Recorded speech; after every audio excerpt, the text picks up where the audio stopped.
हम लोग वेक्टर कर रहे हैं अभी। आज हम लोग देखते हैं कंपोनेंट्स ऑफ वेक्टर।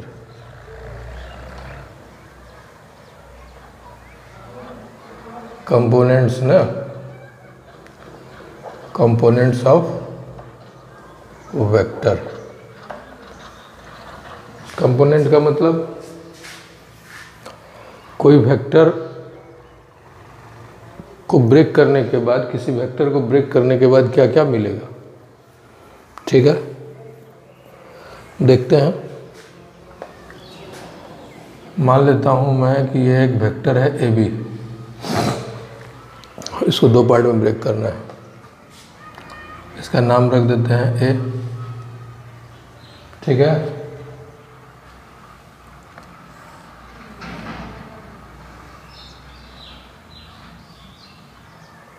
यह है बी और यह है सी।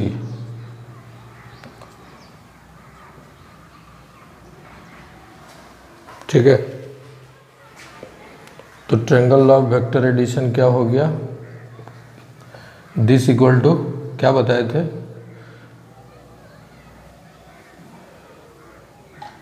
ए to P, P to B equal to A to B using triangle law of vector addition.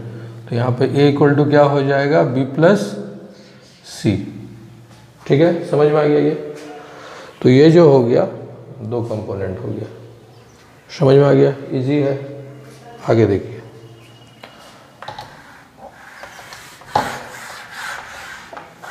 इसके अलावा हम कुछ और ले सकते हैं।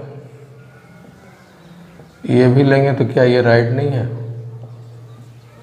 मान लेते हैं इसका एम मत लीजिए, एम को कांस्टेंट में यूज होता है। एक काम करिए, इसका डी और इसको ई ले लेते हैं। तो ए को हम लोग क्या लिख सकते हैं, डी प्लस ई।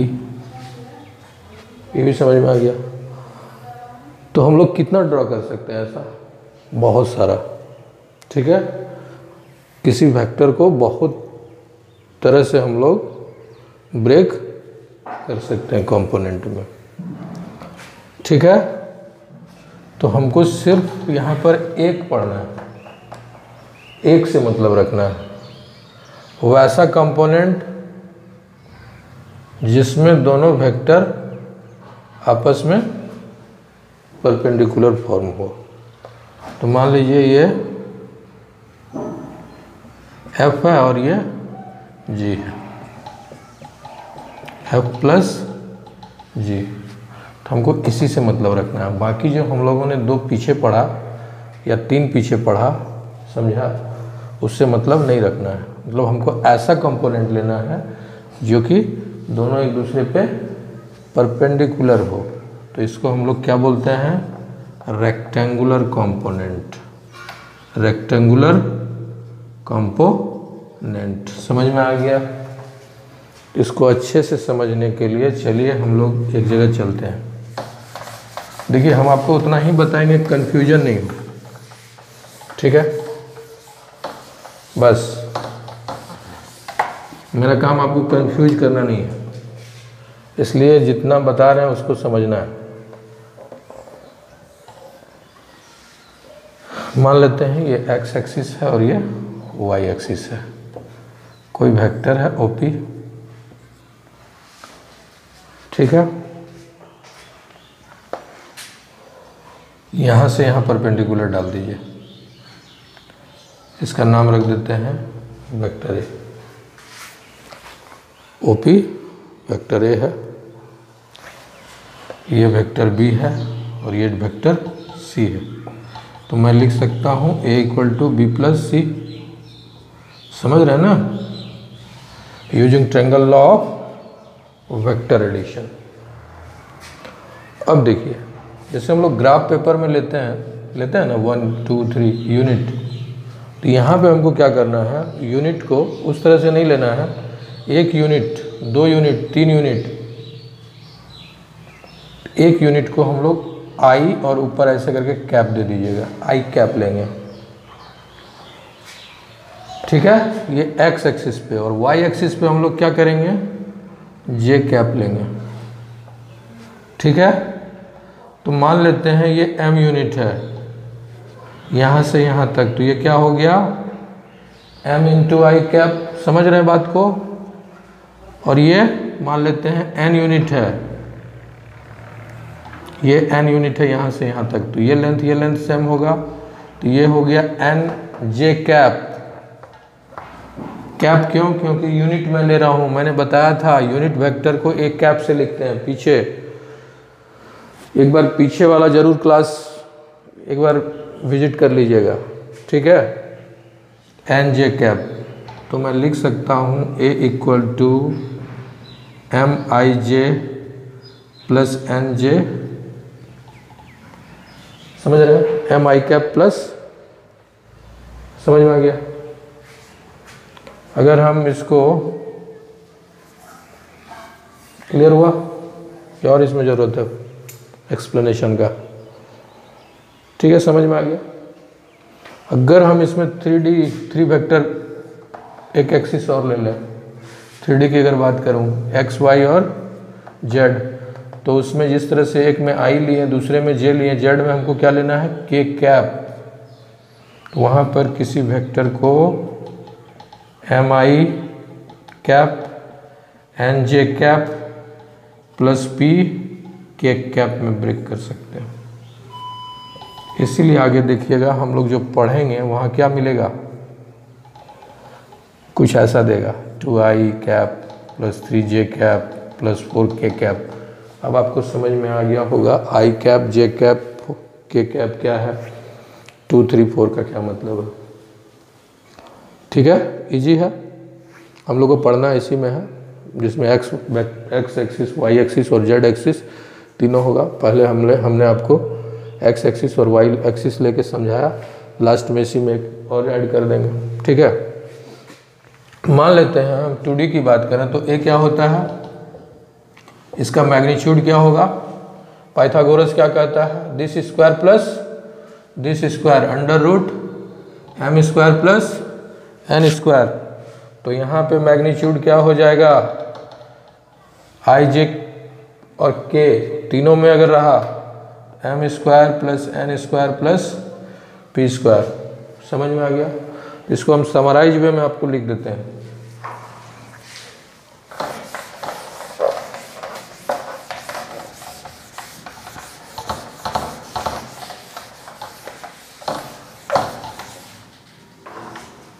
मान लेते हैं कोई वेक्टर है r, ai plus bj, cap जरूर लगाइएगा। तो यहाँ पर मैग्नीट्यूड क्या हो जाएगा, under root a square plus b square plus c square. बड़ा इजी है, आई जे कैप सब समझ में आ रहा है अब। ठीक है, कोई प्रॉब्लम यहाँ तक नहीं। पोजीशन वेक्टर,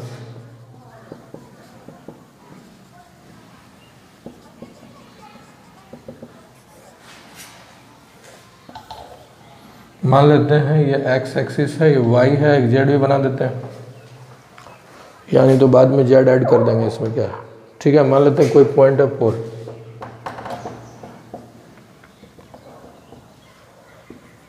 तो इसका मतलब ये हो गया 3i कैप और ये हो गया, वो ऑरिजिन से ऐड कर दीजिए, तो क्या हो गया 3i cap plus 4j cap,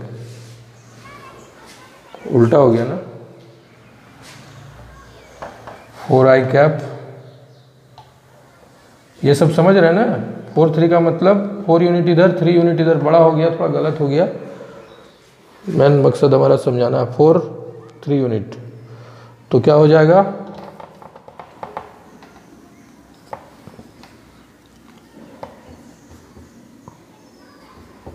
four आई कैप प्लस 3j कैप। तो हम क्या बोले थे, क्या समझा रहे हैं कि मैं एक पॉइंट लिया हूँ, इसको ऑरिजिन से ऐड करके जो वेक्टर हम लोग बनाए, ठीक है, क्या बना ये, तो ऑरिजिन से जब भी लिया जाता है उसको पोजीशन वेक्टर बोला जाता है। क्लियर, कोई डाउट नहीं ना, समझ में आ गया। उसी तरह से मान लेते हैं कोई पॉइंट है 3 2 5, तो इसको पोजीशन वेक्टर में कैसे लिखेंगे हम लोग, R equal to 3i plus 2j cap जरूर लगाइएगा प्लस 5k कैप। इजी है, बड़ा सिंपल है। कभी कभी हमको इस तरह से दे देता है,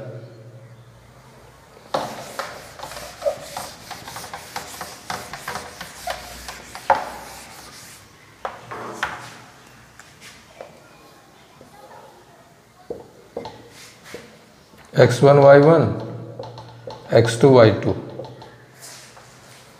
ठीक है। ये P है और ये Q है, पोजीशन वेक्टर ऑफ PQ चाहिए हमको, ठीक है। पोजीशन वेक्टर ऑफ PQ, इसको रिप्रेजेंट करेंगे ऐसे, समझ में आया? इसको देखिए कैसे करेंगे। यहाँ से परपेंडिकुलर डालिए, यहाँ इसको परपेंडिकुलर डाल दीजिए, यहाँ से यहाँ तक का डिस्टेंस हो गया x1 और यहाँ से यहाँ तक का डिस्टेंस हो गया y1, ये पूरा हो गया x2, ये पूरा हो गया y2। ये समझ रहे हैं? ये चीज़ नहीं समझ रहे हैं तो फिर प्रॉब्लम है। इसको जोड़ दीजिए तो यही आपका हो गया PQ,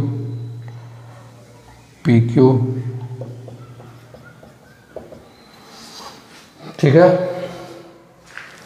हमको ये निकालना है और ये निकालना है। ये जितना लेंथ होगा उसमें I लगा देंगे, ये जितना लेंथ होगा उसमें J लगा देंगे। ध्यान देना है, ये पूरा है x2, ये है x1, तो ये हमारा मिल गया x2 माइनस x1, तो ये भी पार्ट हो गया x2 माइनस x1, और ये पूरा यहाँ से यहाँ तक था y2 और ये है y1 नीचे y1, तो ये हो जाएगा y2 माइनस y1।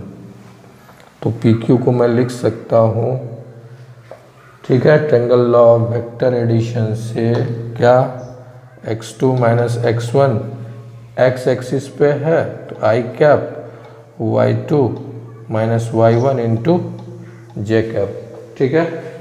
इसीलिए बुक में आपको मिलेगा position vector of PQ equal to position vector of क्या, जो बाद में है Q minus position vector of P, बाद में मतलब Q का जो है x2 y2, समझ रहे हैं ना। तो क्या हो जाएगा, x2i plus y2j minus x1i plus y2j, सब में कैप लगेगा। तो जब हम इसको सॉल्व करेंगे तो यही चीज़ मिल जाएगा, ठीक है। क्लियर, पोजीशन वेक्टर समझ में आ गया। 3 एक्सिस में अगर लेंगे x, y और z में, तो इसी में बढ़ा दीजिए, तो एक और हो जाएगा z2 minus z1 k cap. कोई डाउट? पोजीशन वेक्टर समझ में आ गया। ये तब जब ओरिजिन से नहीं दिया हुआ रहता, एक पॉइंट रहता है तो सीधा I j कैप लगा दीजिए, जैसा कि मैंने पीछे बताया, जैसे कि x, y, z है, ठीक है। तो इसके लिए कुछ नहीं, xi plus yj plus z cap लगा दीजिएगा, यही हो गया वेक्टर। कोई डाउट? पोजीशन वेक्टर समझ में आ गया, मैग्नीट्यूड समझ में आ गया, यहाँ तक में कोई डाउट नहीं है, ठीक है। देखते हैं इस पे कोई सवाल, यानी तो एक काम करते हैं, पहले सारा बेसिक समझ लेते हैं, फिर बाद में न्यूमेरिकल प्रॉब्लम देखेंगे, ठीक है। आ जाइए, डॉट प्रोडक्ट।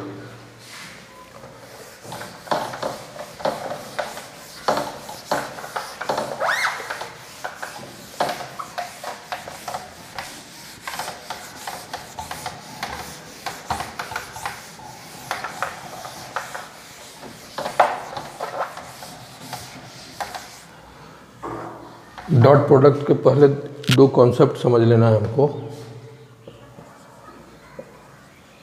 डायरेक्शन कोसाइन और दूसरा डायरेक्शन रेशियो, ठीक है।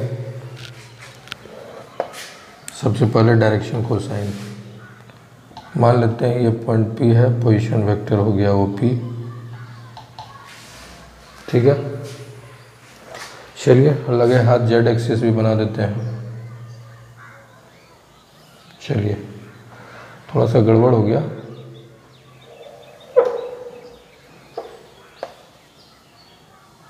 मान लेते हैं ये था P।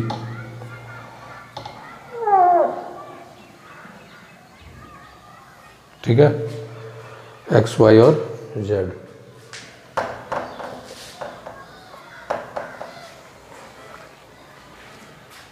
ये एक वेक्टर है OP, ये एक्स एक्सिस के साथ कुछ एंगल बनाएगा, मान लेते हैं अल्फा। ये वेक्टर वाई एक्सिस के साथ कुछ एंगल बनाएगा, मान लेते हैं बीटा। और ये एंगल जेड एक्सिस के साथ कुछ एंगल बनाएगा, मान लेते हैं गामा। तो इसका कोसाइन जो होता है वो डायरेक्शन को कोसाइन बोलते हैं, कॉस। एक को L से रिप्रेजेंट करते हैं, एक को M से और एक को N से। Cos alpha, cos of beta, cos gamma. और एक रिलेशन याद रखिएगा, L² plus M² plus N² always 1 होता है। कोई प्रॉब्लम नहीं ना, इजी है। एक होता है डायरेक्शन रेशियो, जिसको A, B और C कहते हैं। एक्चुअली ये इसी से बना है। L क्या होता है, थोड़ा सा अनकंफर्टेबल मिलता है वैल्यू, तो उसको थोड़ा सा इजी वे में हम लोग कन्वर्ट कर लेते हैं। तो जैसे कि मान लेते हैं L हमको मिला 1/6, M मिला 1/3, N मिला 1/2। इसको थोड़ा सा इजी वे में, चलिए 6 से मल्टीप्लाई कर देते हैं सब में, तो क्या मिला 1, 2 और 3। तो ये जो नंबर हमारा मिला ये हो गया डायरेक्शन रेशियो, यानी कि सिंप्लीफाई करके मिला हुआ है। तो इसका डेफिनेशन क्या हो गया, ये वो नंबर है जो कि L के साथ रेशियो L/A, M/B और N/C हमेशा फिक्स मिलेगा। ठीक है, बड़ा इजी सा बात है, और सवाल आते जाएगा, बताते जाएंगे। अभी फ़िलहाल हमको इतना ही समझना है, आगे भी मिलेगा। वेक्टर में भी यही चीज़ है, 3D में भी यही चीज़ है। डायरेक्शन कोसाइन, डायरेक्शन रेशियो समझ में आ गया। आगे देखते हैं प्रोडक्ट। हम लोग पीछे सम कर लिए थे।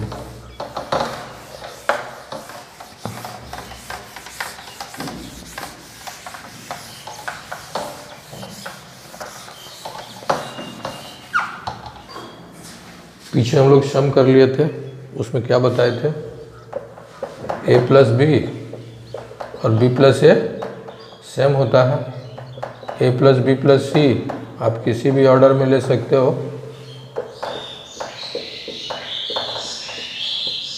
जीरो ऐड करिएगा A मिलेगा, -A अगर ऐड करेंगे तो 0 मिलेगा। और क्या, A + B, A - B अगर निकालना हो तो आपको क्या करना होगा, समझ रहे हैं, ये सब समझा हुआ है। एडिशन हो गया, मल्टीप्लिकेशन देखिए।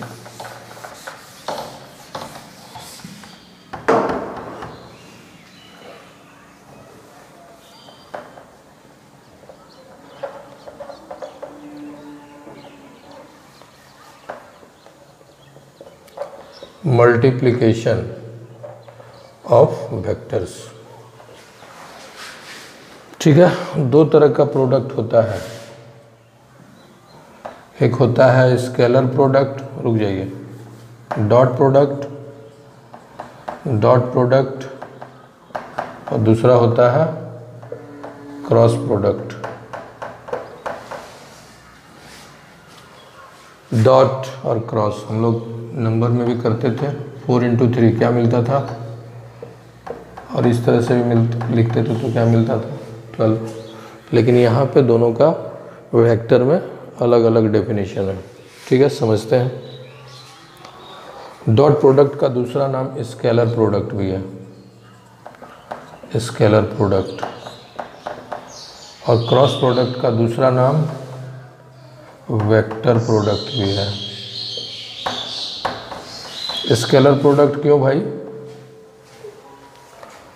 क्योंकि जब दो वेक्टर का डॉट निकालेंगे तो एक नंबर मिलेगा। नंबर मतलब कांस्टेंट नंबर। वेक्टर में इसका नाम स्केलर लिया गया है, जैसे 4 मिल गया, 3 मिल गया, 2 मिल गया, तो ये हो गया स्केलर प्रोडक्ट। और जब क्रॉस निकालते हैं तो दो वेक्टर को जब हम लोग क्रॉस करते हैं तो एक नया वेक्टर मिलता है, उसको हम लोग क्रॉस प्रोडक्ट। बस देखते जाइए, एकदम क्लियर होते चले जाएगा। और ये चैप्टर क्लियर हो गया तो फिर 3D कुछ नहीं है, ठीक है। बस ध्यान से देखिए, बस उतना ही बताएंगे जितना कि आपको ज़रूरत है, समझ रहे हैं ना। कंफ्यूज मैं आपको बिल्कुल नहीं करूँगा, बस ध्यान देना। स्केलर प्रोडक्ट और एक एक करके 1 बाय 1 देखते हैं।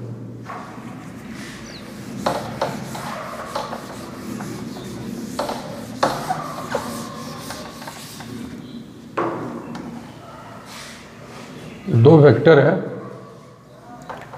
दोनों के बीच का एंगल पहले समझ लेते हैं। ये एक वेक्टर है और ये एक वेक्टर है। तो ये जो एंगल बना बड़ा सिंपल सा मैटर है, ठीक है। दोनों के बीच का एंगल, इसको थीटा से रिप्रेजेंट करेंगे। अब ये किसी भी तरह से हो सकता है, मान लेते हैं एक वेक्टर ए है और एक ऐसे है। इस सिचुएशन में इसको बढ़ाइए और ये जो एंगल बना यही है, ठीक है। एंगल बिटवीन टू वेक्टर्स, ठीक है।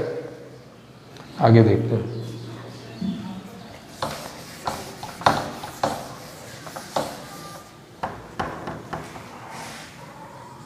ए डॉट बी, ऊपर में एरो लगा हुआ है, दैट मीन्स मैं दो वेक्टर का डॉट निकाल रहा हूँ।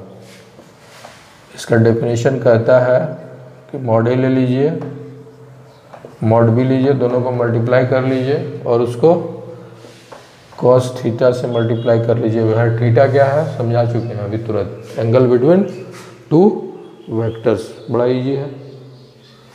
चलिए एक छोटा सा एग्जांपल ले लेते हैं। मान लेते हैं मॉड ए आपका 3 है, मॉडुलस ऑफ बी आपका 2 है और थीटा 60 डिग्री है।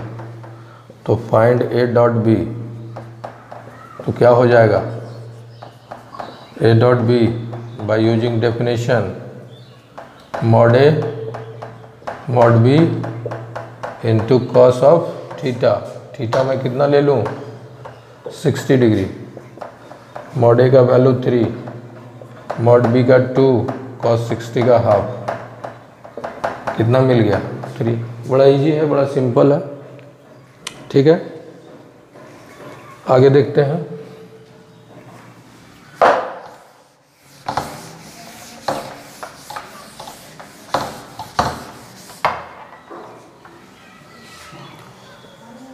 मान लेते हैं ए दिया हुआ है 2i + 3j + 4k।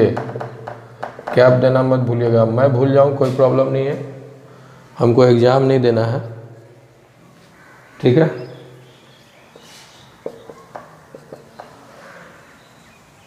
B i - 2j + k, A dot B निकालना है। तो डेफिनेशन क्या कहता है, mod A mod B cos theta. Mod A निकल जाएगा, मॉड बी निकल जाएगा, थीटा कहाँ है, थीटा नहीं है। तो जब इस तरह से आपको दिया रहे x, ठीक है, कंपोनेंट में ब्रेक किया हुआ, तब हम लोग ए डॉट बी निकालने का बड़ा सिंपल सा मेथड है। यहाँ 1 है, यहाँ भी 1 है, ठीक है। This into this plus this into this plus this into this, समझ रहे हैं। 2 - 6 + 4, 0 आ गया। क्या आ गया 0। बाद में बताएंगे 0 आने का क्या मतलब है। तो रैंडमली लिए थे ना, इसीलिए 0 आ गया। समझ में आ गया डॉट कैसे निकलते हैं। जब एंगल दिया रहे, मॉड ए मॉड बी दिया रहे, तब ये फार्मूला यूज करेंगे। जब कंपोनेंट के फॉर्म में ब्रेक किया हुआ रहे तो इस तरह से मल्टीप्लाई करेंगे। बड़ा इजी था, बड़ा सिंपल था। आगे देखते हैं।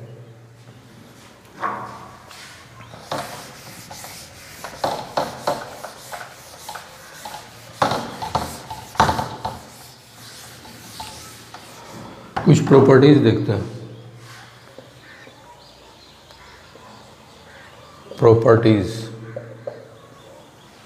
ठीक है।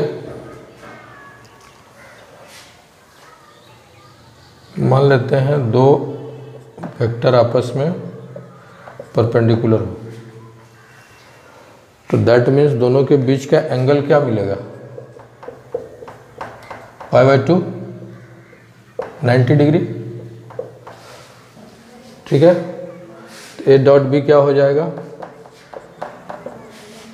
Mod A mod B into cos 90। cos 90 कितना होता है, 0। तो 0 इंटू समथिंग कुछ भी रहे पूरा 0 हो जाएगा। क्लियर, समझ में आ गया। तो समराइज वे में मैं प्रॉपर्टी लिख देता हूँ।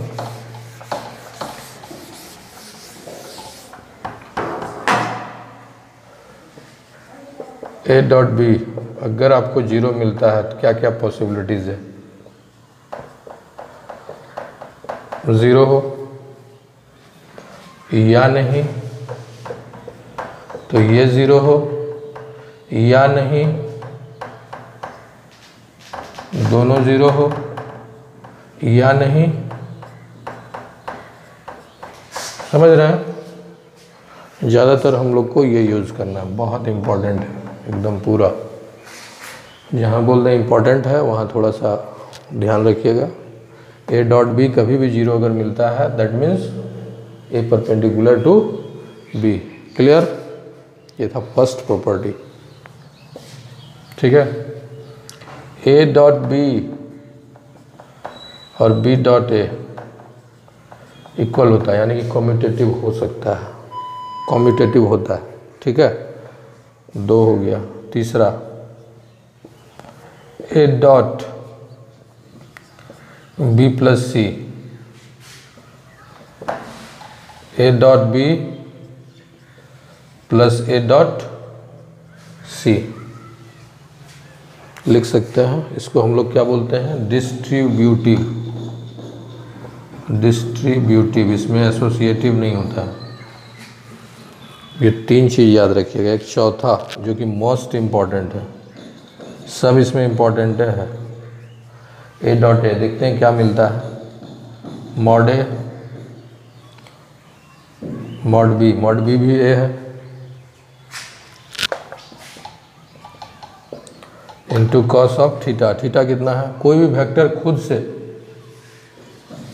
क्या एंगल बनाएगा, 0, cos of 0, mod A magnitude of A, cos 0 का वैल्यू 1। क्या रिजल्ट मिला, तो याद रखिएगा ए डॉट ए क्या होता है, मॉड ए का स्क्वायर। बहुत इंपॉर्टेंट है। ठीक है, ये था properties of multiplication, dot product, sorry dot product. आगे देखते हैं, प्रोजेक्शन।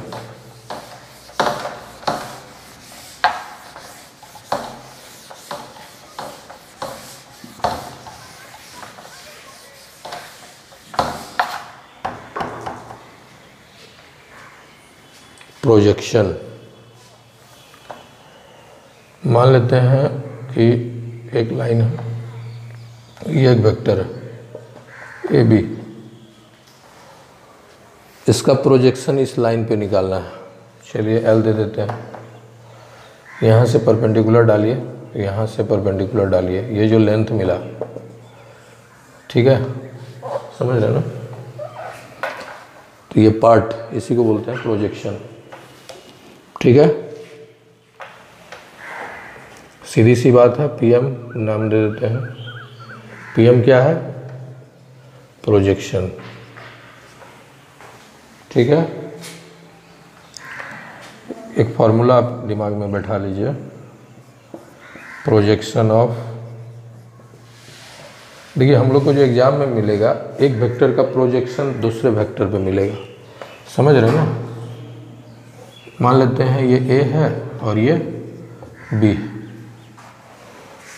बी का प्रोजेक्शन ए पे निकालना है, कुछ नहीं करना है, ये वाला पार्ट निकालना है।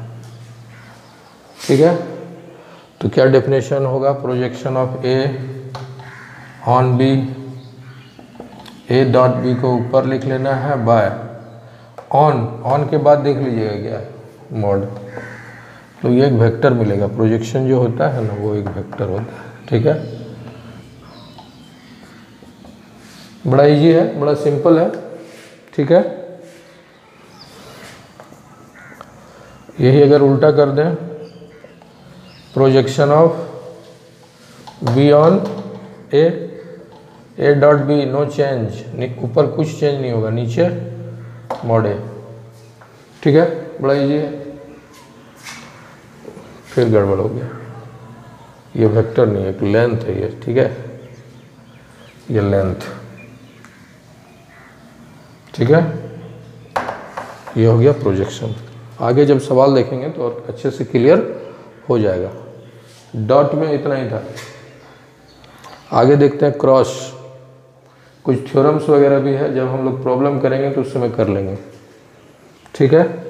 आज इतना ही, नेक्स्ट में हम लोग क्रॉस करेंगे।